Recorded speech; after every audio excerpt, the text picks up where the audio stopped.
اور ایک حدیث پاک میں آتا ہے جب آدمی کو قبر میں رکھا جاتا ہے نا تو دور سے اس کو ایسے روشنی نظر آتی ہے، تو وہ حیران کہ یار یہ روشنی کیا چیز ہے، بلب کس چیز کا ہے؟ وہ آہستہ آہستہ روشنی قریب آتی ہے، اور جب وہ قریب آتی ہے نا تو آدمی وہ جو میت ہے اللہ اس کو اتنا شعور عطا فرماتے ہیں، وہ دیکھتا ہے کہ یہ بلب نہیں ہے، یہ تو ایک انسان ہے جس کا چہرہ ایسے چمک رہا تھا جیسے لائٹ جل رہی ہو، بلب جل رہا ہو۔ تو وہ قریب آ جاتا ہے تو وہ میت پوچھتا ہے بھائی من انت، تو کون ہے بھائی؟ تو وہ آدمی جو انسانی شکل میں آتا ہے وہ کہتا ہے یار تو مجھے ذرا پہچان تو صحیح، شاید میرا تیرا کچھ تعلق رہا ہے۔ تو وہ میت اس کو پہچاننے کی کوشش کرتا ہے، میت اس کو پہچاننے کی کوشش کرتا ہے، پھر کہتا ہے یار میں تجھے نہیں پہچان سکا، ذرا تو بتا تو صحیح کون ہے؟ اس نے کہا ذرا ہمت کر، ذرا میرا تیرا تعلق رہا ہے، بس تھوڑی سی دیر میں تو مجھے بھول گیا، میں تو تجھے نہیں بھولا۔ کہتا ہے پھر کوشش کرتا ہے، کہتا ہے یار میں تجھے نہیں پہچان سکا، تو بتا کون ہے؟ اس نے کہا میں وہ قرآن ہوں جو تو کبھی جو ہے نا دنیا کے اندر بیٹھ کے پڑھتا، کبھی کھڑے ہو کے پڑھتا تھا، دنیا کے اندر میرے ساتھ تو نے تعلق لگایا تھا، ساری زندگی مجھے امام بنا کے چلا تھا، آج اللہ نے قرآن کو انسانی شکل میں، اس عمل کو انسانی شکل میں بھیجا۔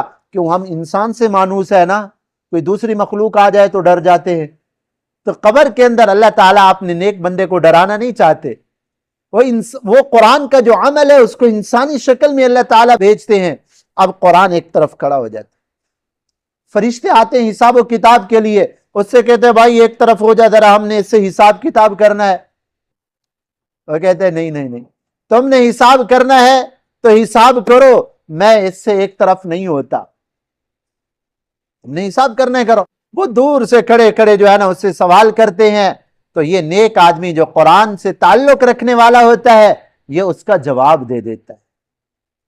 اور حدیث پاک میں آتا ہے جو انسان عمل کرتا ہے نا، صدقہ ہے، خیرات ہے، ذکر اللہ ہے، نمازیں ہیں، یہ چاروں طرف یہ اعمال اس آدمی کی حفاظت کرتے ہیں قبر کے اندر۔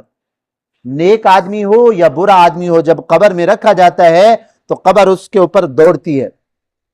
حضرت سعد بن معاذ رضی اللہ تعالی عنہ کو جب آپ صلی اللہ علیہ وسلم نے اپنے ہاتھوں مبارک سے قبر کے اندر اتارا، جب قبر کی مٹی بند کرنے لگے تو آقا نے فرمایا اللہ اکبر اللہ اکبر اللہ اکبر اللہ اکبر۔ صحابہ فرماتے ہیں کبر طویلا، کافی دیر تک آپ صلی اللہ علیہ وسلم تکبیر کہتے رہے، اللہ اکبر اللہ اکبر، وسبح طویلا، سبحان اللہ سبحان اللہ سبحان اللہ، کافی دیر تک سبحان اللہ پڑھتے رہے۔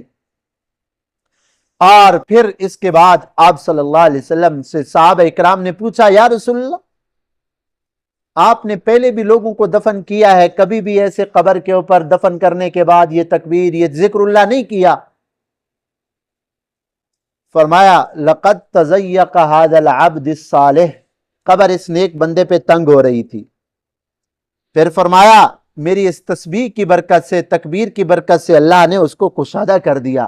لیکن فرمایا سنو میرے ساتھ ایسے عام آدمی نہیں تھے، جب یہ فوت ہوئے ہیں تو اس کی روح جب عرش کے اوپر گئی ہے تو اللہ کا عرش بھی خوشی میں جھومنے لگا کہ واہ واہ سعد کی روح آ گئی ہے۔ صحابی رسول ہے نا، خوشی کی وجہ سے اللہ کا عرش بھی جھومنے لگا، اور 70,000 فرشتے ان کے جنازے میں حاضر ہوئے۔ صحابہ فرماتے ہم نے دیکھا آپ صلی اللہ علیہ وسلم ایڑیاں مبارک اٹھا کے چل رہے تھے، پوچھا یا رسول اللہ ایڑیاں کیوں اٹھا کے چل رہے ہیں؟ فرمایا فرشتوں کا رش اتنا ہے، 70,000 فرشتے ان کے جنازے میں حاضر ہوئے۔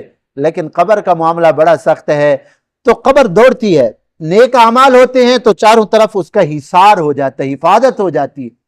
تو وہ قرآن کہتا ہے جب ہاں جس کا تعلق اللہ کے قرآن والوں سے ہوتا ہے، وہ قرآن ایک طرف کھڑا رہتا ہے کہ دیکھیں دوسرے اعمال اس کو بچا سکتے ہیں نہیں بچا سکتے عذاب سے۔ اگر دوسرے اعمال کمزور ہوتے ہیں تو پھر یہ آگے بڑھتا ہے، ہاں یہ عمل آگے بڑھتا ہے۔